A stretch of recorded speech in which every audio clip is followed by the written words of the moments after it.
Alright, we need to talk about Mario Strikers Battle League because a quick search through YouTube, you might come to the conclusion that this is a steaming pile of horse baloney and nobody should buy it. But that's why I'm making this video, to set the record straight and put a little bit more positivity around this game that it seems like a lot of people aren't giving it. Now, don't get me wrong, I've watched a lot of these videos and the criticisms are valid. Everyone's opinion to a game is completely valid, but making a video like this is important because I think that this game does have a lot of potential that people just aren't used to yet, because we've had it for 3 hours total in a demo. You know what I mean? So in this video, I'm going to do a classic compliment sandwich where I will do a couple things I like about the game, a couple things I don't like about the game, and then finish it with more things that I like about the game.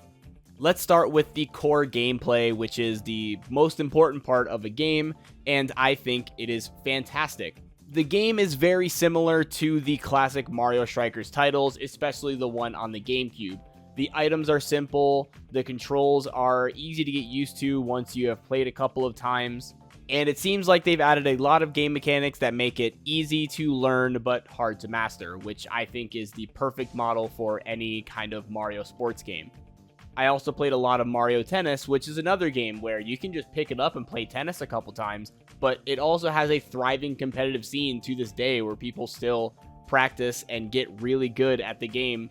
And I'm thinking that Mario Strikers Battle League is going to have a similar learning curve, where a lot of players day one are going to have a lot of problems with boom boom or other game mechanics, thinking that some characters are cheap or whatever. But eventually, as the game goes on, more things get discovered and you get more used to the game, making it so the better players are going to win more often. And if there's one thing I learned from the demo, it's that this game is going to be extremely hard to master. I played the demo almost every hour that it was available, and I was still making dumb mistakes like missing charge shots or not getting rebounds. And those mechanics are going to end up being extremely important later on. So I would say to anybody who thinks that the gameplay is inconsistent or spammy, just give the game some time and the meta is going to sort itself out. You are going to get used to the game, you're going to get used to the controls, and you are going to get better at the game.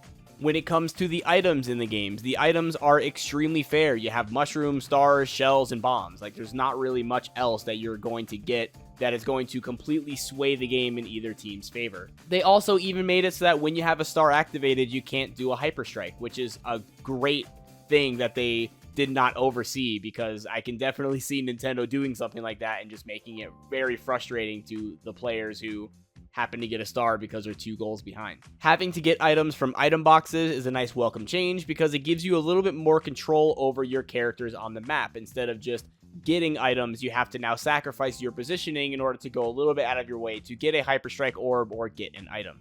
And also, it's very possible that there's going to be a simple mode that they release later on, just like they did in Mario Tennis Aces, where if you do not like using items or having hyper strikes or any of that jazz, then you can instead choose to play simple mode where it's just strikers.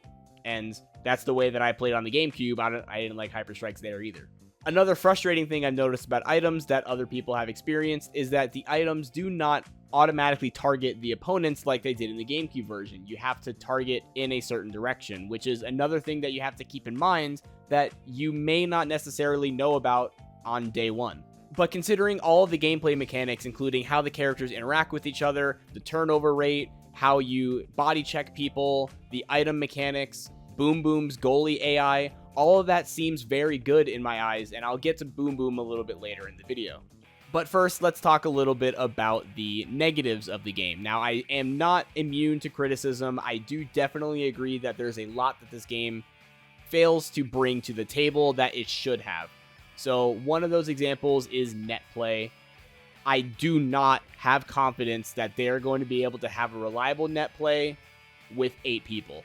Just based on the test demo, you were forced to do 2v2s with 4 connections total, and it was still very stuttery to the point where sometimes you were getting 1 to 2 seconds of input delay, and it may look smooth, but it just doesn't feel smooth.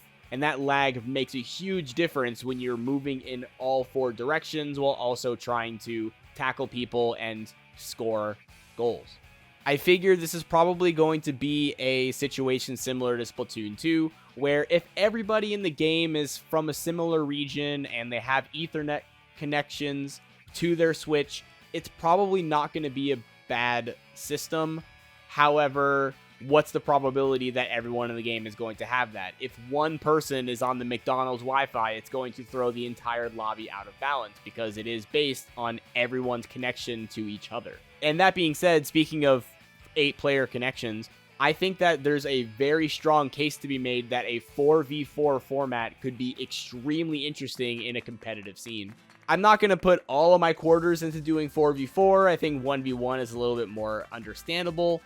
But having full control over every character on your team at all times without having any switching would be really, really, really cool. So I'm not going to rule it out just yet. The next thing I want to talk about is the Goalie AI, which is a part of the video that I wanted to make sure that I get in because it's one of the things people are talking about the most. I think that Boom Boom's animations are just a little bit clunkier, leading to more inconsistencies when it comes to shots on goal, especially when the shots are coming from powerful strikers like Bowser or Rosalina. It seems like they can score about 50-60% of the time from open field in the corner.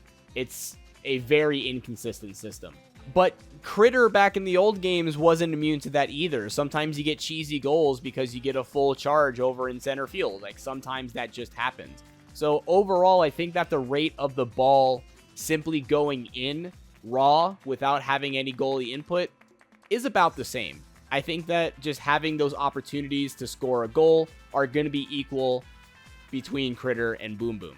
However, one major difference that I think is the most frustrating about Boom Boom is that he is way more likely to cause rebounds. He doesn't like to catch the ball at all. He likes to slide on his knees. He's going to do that little spin attack thing, and it's going to pop the ball up right in front of the goal, and it always seems to go to the attacking team as well, leading to more rebound goals because all they have to do at that point is spam the A button and they're going to get a shot. In an attempt to see both sides here, I can definitely see this turning into a positive, meaning that this game is going to be a lot more aggressive than the other Strikers games were, because getting shots on goal is much more important. Just getting the ball in the direction of Boom Boom is going to increase your chances of scoring to the point where you're going to want to take those riskier shots and make more clear lanes for yourself.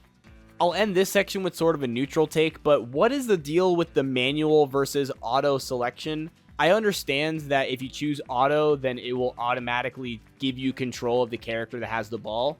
And if you choose manual, then you have to manually switch every time you want to get to a new character. Why would they not explain this anywhere? Like, I did the training so many times before the demo went online, and nowhere did it make sense that they're ever going to include some sort of manual switching system. So me being the big, strong, manly gamer, I'm like, oh yeah, sure, of course I'm going to choose manual, and then I'm frustrated the whole time because I don't have control over any of my characters. The manual switching does have some merit. I think that if you are really, really, really good at the very top level of play, that manual could work out in your favor, being able to, say, run screens for your teammate who is scoring a goal, but I don't think it's ever going to be worth it, at least for the early game. Just choose auto so you have more control.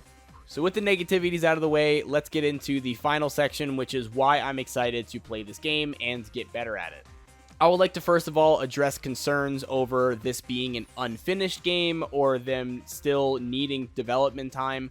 I completely disagree with this, like 100%. I think that this definitely is a fleshed out game. All the animations are smooth. The Netplay is good enough considering that the Switch in general just does not carry Wi-Fi very well. The game works. They did the balance properly. They thought through everything with the items and the difficulty and the technicality of the gameplay. Everything like that is smooth and finished. I think when people are talking about the unfinished game trope, they're thinking about how there's only 10 characters to start playing the game, which is absolutely a fair criticism. I think you should have at least 12 minimum. I mean, come on. Strikers on the GameCube had 8 playable characters minus a super team, so 10 is just too low. It's just way too low. But this is kind of the strategy that Nintendo has been going with for a very long time. If you don't like it, then I'm sorry, it's going to continue doing it because it absolutely increases the longevity of the game. It worked in Mario Golf, it worked in Mario Tennis Aces, it worked in Mario Smash Bros. What? So this isn't something that's going away. We are going to get more characters. It's probably going to be at least twice as big a roster as we started with. Maybe they're adding Pauline and Daisy and Birdo and Goomba. I don't know who else they're going to add, but it can be anybody at this point. Shoot, maybe they bring back King K. Rool. Who knows? And where's the love for Funky Kong? We haven't seen Funky Kong in a decade. But anyway, you get the idea. Rolling out content over time with free DLC updates is something that's standard now. So I don't think that means it's an unfinished game. I think it means that it's finished with that design in mind. I also would like to bring up that one of the games during my hour demo happened to disconnect with my teammate, meaning that I was able to play an entire match just by myself in control of every character. I also will say, one of the matches that I played in my hour demo, I disconnected with my teammate, meaning I was able to finish the game completely on my own. And when I say the controls were perfect, absolutely perfect. Oh my god. It was the best experience that I've had playing a video game on the Switch since like Breath of the Wild. Every control felt perfect. I could choose where the positioning was of my team. I could pass to myself and actually shoot and make plays. I can be anywhere on the map and choose the character correctly without accidentally doubling up on the same guy and having us both miss the tackle because we both suck at the game. I won that game like 4-1 and it wasn't even close. I did also try playing around with a duo teammate, and that worked perfectly as well, because if you're teaming with someone, you can at least a little bit communicate with saying, hey, I'm on ball, or hey, I'm going to pass it to you so you can shoot it. That helps tremendously. So please do not get your impressions from how people are feeling about the demo, because the demo was not a good representation of how the game is going to play long term. The game is going to have a very strict learning curve that people are going to get better at over time, including myself, and they're going to get more used to the game, and there's no doubt in my mind that the more that they play the game, the more they are going to like it. Also, I mean, come on, the animations are so good. Have you seen the Donkey Kong dance? Come on.